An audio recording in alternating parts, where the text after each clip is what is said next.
Pai do Senhor, meus queridos, como vocês estão? Tudo bem?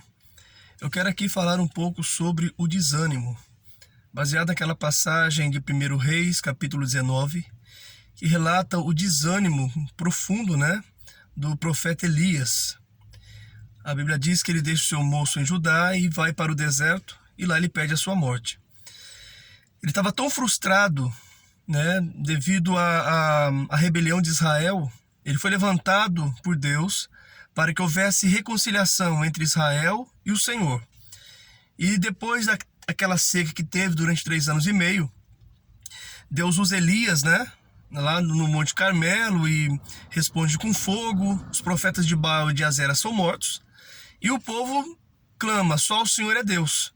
Então estava cumprido o ministério de Elias, o ápice do seu ministério. Porém, pouquíssimo tempo depois, já vem uma afronta contra Elias, uma ameaça de morte por parte de Jezabel, mulher de Acabe.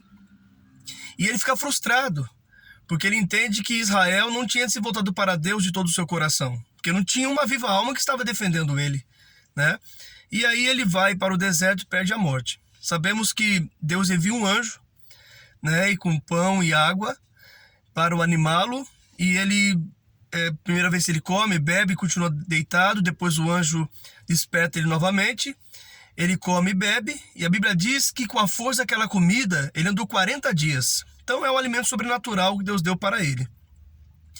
Ele anda 40 dias e vai até Horebe, o monte de Deus. Lá entra numa caverna, nós sabemos, o desfecho, e Deus fala com ele, até que ele é reanimado para continuar o seu ministério, para ungir Eliseu, chamar Eliseu rei, profeta no seu lugar, e ungir outros reis, enfim.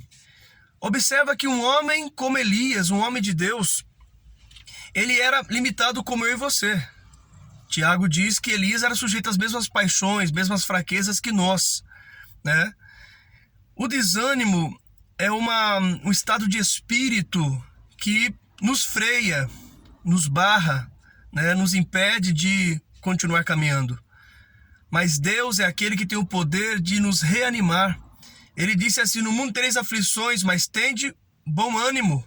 Ou seja, o bom ânimo é o contrário do desânimo. Então que Deus venha renovar as nossas forças, venha renovar o nosso ânimo a cada dia. Elias é só um dos exemplos. Nós vemos o exemplo também do profeta Jeremias, que um dia depois de ser açoitado, estar preso, na prisão, ele surta literalmente e fala assim que não falaria mais o nome de Deus, nem pregaria mais a sua palavra, que quanto mais ele transmitia a profecia do Senhor, mais ele era perseguido, surrado e aprisionado. Mas aí não tinha jeito. Ele fala assim que a palavra de Deus era como fogo nos seus ossos, dentro dele. E ele continuava pregando a palavra do Senhor. Os apóstolos passaram um momento de desânimo. O próprio Cristo nos dá o exemplo lá no Getsêmani, pedindo para que, se possível, Deus passasse o cálice. Lá na cruz, ele: Deus meu, por que me desamparaste? Mas por quê? Porque ele sentiu exatamente o que nós sentimos quando estamos desanimados, Mas que Deus possa nos fortalecer, que Deus possa nos renovar, porque Cristo é nosso maior exemplo. E temos exemplos também de homens semelhantes a nós, com as mesmas limitações e fraquezas como as nossas, que superaram o desânimo, certo? Confiando em Deus, porque Deus não desiste de nós. Isso é o mais importante. Deus não desiste de nós. E nós não podemos desistir do Senhor.